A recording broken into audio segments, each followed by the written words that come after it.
네, 어제 아시아 증시의 흐름이 상당히 안 좋았죠. 이제 이러한 내용들이 유럽 증시 그리고 미국 증시, 유가라는 그런 키워드로 계속해서 하락으로 연결이 됐던 하루가 되겠습니다. 자, 우선은 종가부터 체크해 보겠습니다. 다우지수와 S&P 500 지수 지금 2.3%, 2.9%. 그나마 다우지수가 선방한 게 2.3%가 되겠고요. 자, 이날 기술주는 그야말로 직격탄을 맞았습니다. 3.6% 하락하면서 지금 3대 지수 모두 다 큰 폭의 하락세를 보였습니다. 자, 시장의 키워드 두 가지로 볼 텐데요. 첫 번째는 에너지 제재, 그리고 두 번째는 우크라이나와 러시아가 되겠습니다.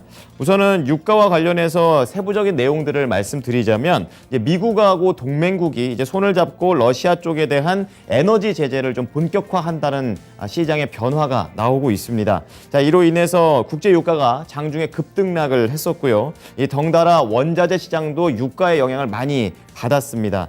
들썩이는 모습, 거기에다가 이 기업들의 원자재 비용 부담이 증가를 하게 되면서 결국 시장에서는 인플레이션에 대한 우려가 크게 한번 올라간 그런 내용이 되겠습니다. 지금 미국에서는 실질적으로 동맹국들하고 러시아산 석유를 사지 말자, 금지하자 이런 쪽에 대한 제재 논의에 들어가 있고요. 그리고 의회 쪽에서는 여당을 중심으로 러시아산 에너지 제재를 지금 법안 쪽으로 모색을 하고 있고 현재까지 초안이 통과된 상태이기 때문에 이렇게 말로만 떠드는 게 아니라 초안이 통과됐다라는 이런 액션이 나왔기 때문에 시장에서는 더 크게 하락하는 흐름이었습니다. 자, 이렇게 되면서 국채금리가 장중에 어제 장중에 1.6%까지 크게 좀 밀렸다가 또 간밤에는 1.7% 후반까지 올라가게 되면서 굉장히 큰 변동성을 보여줬고요. 그리고 장단기 국채 수익률 자체도 많이 플래트닝화, 그러니까 평탄화되게 되면서 경기 침체에 대한 우려까지 높았던 하루입니다. 자, 그다음 러시아하고 우크라이나 현재 상황이 어떻게 되어 있는지 좀 찾아가 보겠습니다. 벌써 전쟁을 한 지 13일째를 접어들고 있는 상황입니다. 3차 평화회담이 종료가 됐고 4차를 준비 중인 게 전체적인 흐름이 되겠고요. 그중에서 3차 결과가 나왔습니다. 하지만 이 실질적인 지금 종전이라든지 휴전에 대한 내용은 하나도 없습니다. 민간인들을 위한 통로를 만들자는 부분에서 어느 정도 합의를 이뤘다고 하는데요. 지금은 뭐 통로 만드는 것보다는 종전을 하는 게 더 중요한 거겠죠. 회담 중에도 총소리가 났다고 하니까 여전히 분위기가 좀 험악하다라고 볼 수가 있겠습니다. 러시아가 요구사항 3가지를 밝혔는데요. 첫 번째로는 나토에 가입하지 마라. 그리고 크림반도 예전에 병합했던 것을 인정하라. 그리고 세 번째는 돈바스 지역, 최근에 이쪽에서 러시아 쪽으로 좀 넘어간 그런 상태가 되겠는데 그 독립국가를 인정해라. 이렇게 3가지가 있겠습니다.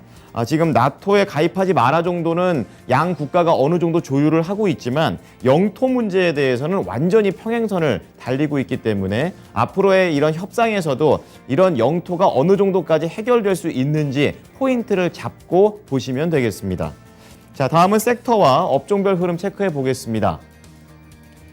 지금 하락하고 있는 업종이 압도적으로 많은 상태입니다. 가장 많이 밀린 게 경기 소비재, 거의 5%에 가까운 섹터 하락이 나왔고요. 가장 강한 게 에너지와 유틸리티가 되겠습니다.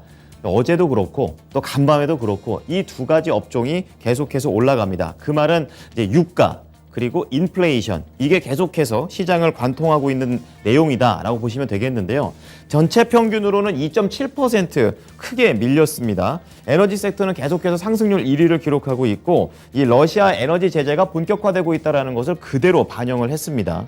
그리고 이 경기 소비재 쪽에서는 유가 상승이 원자재 상승, 거기에서 인플레이션까지 이렇게 연결되는 공식을 그대로 타게 되면서 관련된 종목들이 적게는 3% 후반, 많게는 7, 8%씩 하락한 종목들까지도 나오게 됐습니다.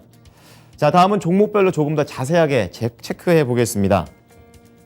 보시다시피 이제 화면의 오른쪽, 이쪽이 거의 다 에너지, 유틸리티가 되겠는데요. 이쪽 빼고는 다 하락을 했다라고 보셔도 과언이 아닌 게 되겠고요. 큰 종목은 많이 밀렸고 그중에서 이제 러셀 2000 같은 중소형 종목들은 그나마 좀 선방했다 정도로 보시면 되겠습니다. 그리고 크게 농업과 그리고 이런 신재생 쪽, 이쪽이 좀 강세를 띄었고 항공과 자동차 쪽이 부진했다고 지금 시장의 하루 동안의 흐름이 나왔습니다. 우선 IT 쪽, 그리고 성장주 묶어서 좀 체크를 해 보겠습니다. 우선 인플레이션에 대한 우려가 급증을 했고 거기에다가 실질적으로 이제 러시아 쪽하고 사업을 좀 끄는 그런 기업들도 많기 때문에 이제 러시아 쪽 매출이 좀 영향을 받는 것도 투자 심리를 좀 건드는 그런 상황이 되겠습니다. 대부분의 종목들이 3%, 뭐 5%씩 밀렸는데 그나마 애플이 다음 주에 있을 신제품과 관련된 이런 기대감이 반영되면서 그나마 덜 밀렸습니다. 2.3% 하락을 했고요. 이날 투자 심리가 어느 정도로 안 좋았냐면 뭐 애플 그리고 5% 이상 밀린 아마존 그리고 넷플릭스도 지금 3.1% 이렇게 다 밀렸었는데 증권가 쪽에서는 좀 이제는 사도 된다라는 그런 관점으로 얘기를 했지만 이러한 내용들이 전혀 시장에 먹히지를 않았습니다. 자, 그런 가운데 필라델피아 반도체 지수가 지난주 목요일 2%, 금요일 2%, 그리고 간밤에 거의 4%가량 밀리게 됐습니다. 지수 자체가 크게 밀리면서 투자 심리가 많이 하락을 했었고요. 지금 비메모리 그리고 미메모리 관련된 종목들 가릴 것 없이 전반적으로 크게 밀리는 흐름이었습니다. 그나마 여기에서 눈에 띄는 것은 바로 인텔이 되겠습니다. 한 0.3% 정도로 선방을 하는 흐름이었었는데요. 개별적인 소식이 있었습니다. 인텔의 자율주행 자회사인 모빌아이 기억하고 계실 텐데요. 상장을 추진한다라는 내용 속에서 상대적으로 개별 모멘텀에 따라서 덜 밀렸다라는 것이 이날 시장의 특징이 되겠습니다. 자, 그리고 금융주 쪽으로 내려와 보겠는데요. 지금 금융주가 특히 많이 밀렸습니다. 지금 JP모건 체이스가 3.8%나 하락했고 뱅크 오브 아메리카나 웰스파고는 거의 6%의 그야말로 급락이다라고도 말할 수가 있겠는데요. 경기 침체에 대한 우려가 이제는 반영이 되고 있습니다. 장단기 국채 수익률이 계속해서 평탄화되고 있다. 그것은 곧 이 경기 침체를 우려하고 있기 때문에 이러한 것들이 시장에 반영되고 있고요. 특히 카드사들도 많이 밀렸습니다. 비자카드, 마스터카드 4%, 5% 그리고 다른 작은 카드 회사들은 7, 8%씩 밀리는 그런 내용이 나왔는데요. 실제로 러시아 쪽에서 사업 중단을 선언을 했습니다. 이제 그 이후에 후폭풍이 되겠고 그러면 실적에 대한 우려가 더 커지겠구나라는 부분이 시장에 반영이 됐습니다. 자, 이제 오른쪽으로 쭉 한번 넘어와 보시면은요, 이제 우크라이나와 관련해서 영향받는 종목들 계속해서 봐드리고 있는데요. 우선은 이 오른쪽 하단에 전체적인 시장에서 큰 차지는 하진 않습니다. 하지만 국내 증시에도 연결이 되기 때문에 보는 겁니다. 이 농업 쪽 그리고 신재생 쪽 그리고 방위산업 쪽이 되겠는데요. 이 농업과 관련해서는 비료 관련된 종목들이 전반적으로 강했습니다. 아무래도 러시아를 이렇게 제재하다 보면 상품 생산의 차질이 빚어질 것이다라는 그런 관점에서 CF 인더스트리가 4.8%, 모자이크라는 종목이 2.1% 올라갔고요. 신재생 쪽에서는 태양광, 썬런이 9%대의 강한 흐름, 그리고 풍력 쪽에서는 넥스트에라 에너지가 4.9%로 신재생도 상당히 강하게 움직였습니다. 거기에다가 이 방위 산업과 관련된 종목들도 어제부터 계속 강했었는데요. 간밤에도 1% 후반대의 상승률을 보여주면서 지금 기세가 꺾이지 않고 있는 그런 상황입니다. 자, 마지막으로 가격 인상 그리고 전쟁에 대한 우려 때문에 여행을 가겠다라는 마음이 지금 나오지는 않는 그런 상황이 되겠죠. 이렇게 좀 투자 심리가 크게 위축을 받았던 종목들이 항공주, 여행주 그리고 호텔 카지노 거의 다 큰 폭의 하락세를 보인 하루였습니다. 자, 특징주 체크해 보겠습니다. 우선은 배드베스앤비욘드 체크해 보겠는데요. 대표적인 밈 주식이었었고요. 간밤에는 밈 주식들 사이에 어떤 소식이 하나 있었습니다. 이 게임스톱 회장이 이 배드베스앤비욘드의 지분을 한 10%가량 보유하고 있다. 이런 내용이 나오게 되면서요. 장중에 배드베스앤비욘드는 74%나 급등을 했었습니다. 이제 급등했었고 그러한 부분들을 쭉 이어가면서 결국에는 급 34%대로 종료를 했는데요. 21달러 선에 거래를 마쳤습니다. 이 코엔 회장의 말에 따르면 이 가정용품 업체 자체가 사모펀드 쪽에다가 회사를 좀 매각을 하고 체인을 좀 분사해라, 좀 더 잘 키워나갈 수 있는 그런 방안들을 제시했다라는 부분이 시장에 긍정적으로 반영이 됐습니다. 자, 그리고 두 번째로 볼 것이 항공주입니다. 앞서서 여행 관련된 종목들이 전반적으로 안 좋았다 이렇게 말씀을 드렸는데요. 이제 러시아하고 우크라이나 전쟁으로 인해서 이 세계 석유 시장이 흔들렸고 이러한 것들이 항공유로 연결이 됐습니다. 더 비싸게 항공료가 좀 올라가게 될 것으로 우려가 되면서 관련된 항공주들이 다 밀렸습니다. 국내에서도 대한항공하고 아시아나가 이런 부분들을 지금 소화하고 있는 그런 과정인데요. 지금 14% 급락을 하게 되면서 31달러 선에서 거래를 마쳤습니다. 유럽 증시 보겠습니다. 러시아산 에너지 제재가 계속 이어지게 되면서 특히 이제 독일을 중심으로 하락폭이 컸습니다. 유럽 같은 경우에 독일이 1.9%로 가장 많이 밀렸고요. 프랑스, 영국 1%대 전후에서 하락세가 보여졌습니다. 상품 시장 체크해 보겠습니다. 국제유가 지금 계속해서 움직이고 있는데요. 3%나 또 급등을 했습니다. 거의 120달러 근처까지 갔었고, 그리고 북해산 브렌트 역시 4.3%를 강하게 움직였습니다. 그리고 구리 가격을 보게 되면요, 3.5% 밀리면서 지금은 약간 이제 등락을 하고 있는 그런 상황인데요. 아직까지도 10,000달러 선 잘 유지를 하고 있는 상황입니다. 이날 비철금속 시장에서는 여러 가지 변동성들이 크게 나왔었는데요. 천연가스, 알루미늄이 5%대 급등 흐름을 보여줬고, 또 러시아 쪽에서 생산이 되고 있는 팔라디움 역시 14% 급등을 했습니다. 그리고 여기서 가장 볼 것이 니켈 가격인데요.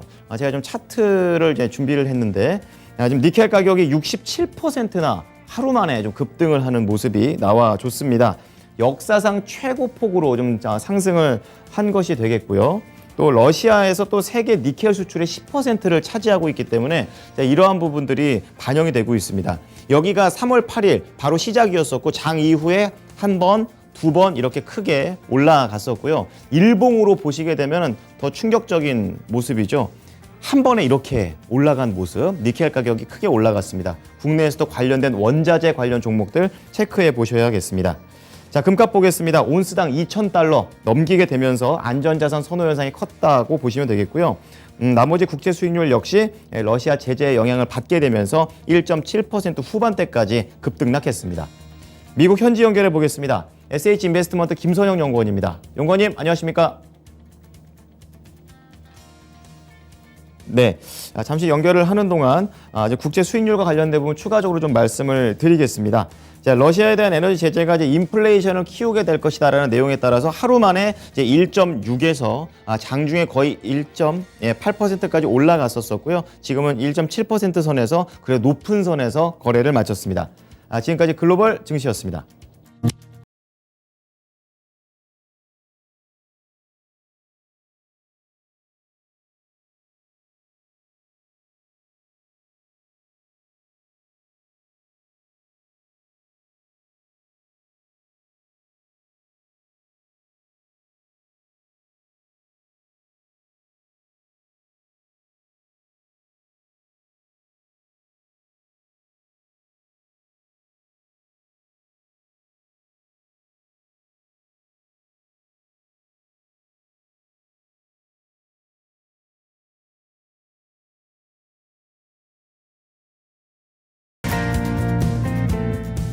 네, 변동성이 컸던 뉴욕 증시가 되겠는데요. 현지 연결해서 자세하게 알아보겠습니다. SH인베스트먼트 김선영 연구원입니다. 연구원님, 안녕하십니까?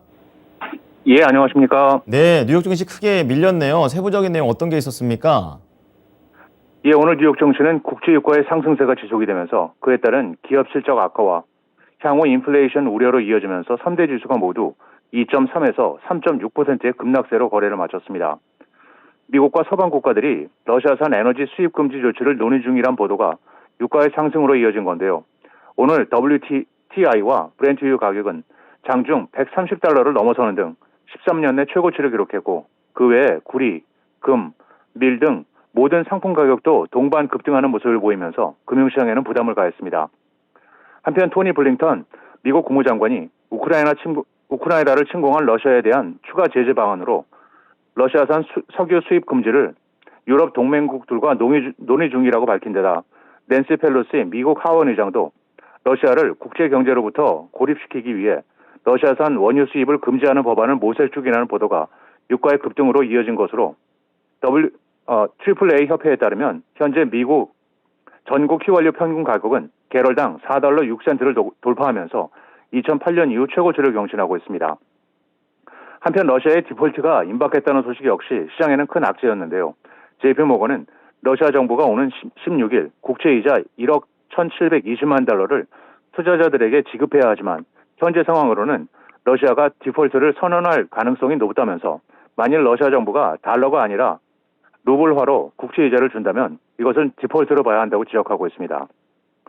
러시아에 대한 가장 강력한 제재 수단인 동시에 서방과 전 세계 경제에 심각한 피해를 주게 되는 러시아 석유 수입 금지를 놓고 각국의 의견이 엇갈리고 있습니다. 먼저 독일과 헝가리가 반대 입장을 밝히고 있는데요. 올라프 실스 독일 총리는 러시아산 석유가 없다면 유럽은 에너지 공급을 보장할 수 없다고 경고하면서 러시아 에너지는 유럽 시민들의 일상생활에 필수적이라고 강조하고 있습니다. 한편 미할리 바르가 헝가리 재무장관도 헝가리 정부는 러시아 에너지에 대한 그 어떤 제재를 지지하지 않는다면서 러시아 경제가 이미 기존 제재만으로도 심각한 피해를 입고 있어서 다른 나라들까지 심각한 충격을 주게 될 석유와 천연가스 수입 규제는 불필요하다면서 유럽연합 석유 공급의 27%, 가스 공급의 40%를 러시아가 책임지고 있다며 여기에 대한 대안이 없다고 강조했습니다. 반면 미국과 영국은 수입 금지로 기울고 있는데요. 앞서 전해드린 대로 앤토니 블링컨 미국 국무장관은 유럽 동맹국들과 함께 러시아 에너지 수입 금지 방안을 논의 중이라고 밝혔고 보리스 존슨 영국 총리 역시 캐나다의 저스틴 트루도, 네덜란드의 마르크 루테 총리와 3국 정상회담을 가진 뒤 기자회견을 통해 러시아 수입 금지를 비롯한 에너지 제재 국제 공조가 논의 중이라면서 러시아를 유럽 시장에서 없애는 것은 올바른 일이라고 강조하며 그는 불과 4주 전만 해도 러시아 에너지 제재는 고려해 본 적이 없지만 지금은 사정이 크게 달라졌다고 덧붙였습니다. 모건 스탠리의 아시아 지역 회장을 지내고 현재 예일대 교수로 재직 중인 스티븐 로치 교수가 CNBC에 출연해 전 세계가 러시아에 전례 없는 강도의 경제적 제재를 가하고 있고 이로 인해 러시아가 디폴트를 선언하게 되면 중국을 비롯한 신흥시장에 연쇄적인 파급 영향이 나올 수 있을 것이라고 경고하고 있습니다. 로치 교수는 대러시아 제재에 소극적인 태도를 보이고 있는 중국에 대해서는 피해를 최소화하려면 되도록 빨리 러시아와 단절을 택하는 것이 좋을 것이라고 조언했는데요.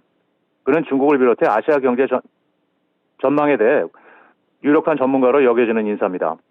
한편 글로벌 금융시장에서는 서방의 대규모 제재로 돈줄이 막힌 러시아가 실제로 디폴트 고비에 직면했다는 전망이 잇따르고 있는 가운데 오는 3월 16일 7억 달러 상당의 달러 채권 만기가 도래하면서 당장 급한 불을 끌 여유는 있지만 러시아가 일부러 부채를 심화하지 않을 가능성도 제기되는 가운데 이런 상황에서 피치와 무디스, S&P가 러시아의 신용 등급을 일제히 정크로 강등했고 주요 세계 주가 지수인 모건 스탠리 캐피탈 인터내셔널과 파이낸셜 타임스 스톡 익스체인지 러셀 역시 지난주 신흥시장 지수에서 러시아 증시를 퇴출시키는 등 압력 수위를 높이고 있는 상황입니다.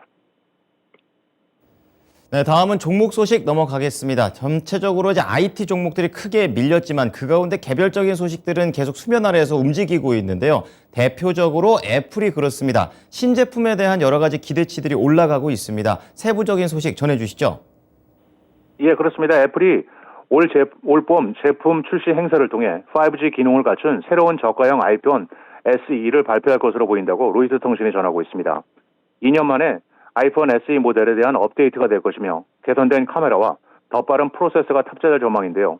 아이폰 SE는 현재 $399에 판매되고 있으며 증권사 CFRA는 애플이 새 버전의 가격을 동일하게 유지한다면 가격에 민감한 소비자들을 더 끌어들일 수 있다고 전망을 하고 있으며 시장 분석업체 IDC는 미국과 일본, 서유럽에서 최근 몇 년 동안 아이폰 SE의 판매의 최고 시장이었다면서 새로운 아이폰 SE는 전 세계적으로 아이폰 출하량의 10%를 차지할 것으로 예상을 하고 있으며 애플이 이와 함께 새로운 버전의 아이패드 에어와 고급형 맥 미니 역시 출시할 것으로 예상을 하고 있습니다.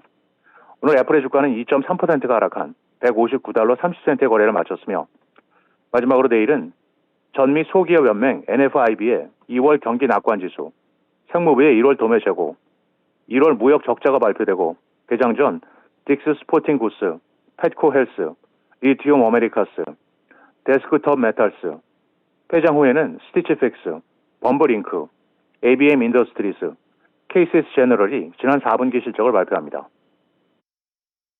네, 지금까지 SH 인베스트먼트 김선형 연구원이었습니다. 연구원님 잘 들었습니다. 예, 감사합니다. 네, 지금까지 글로벌 증시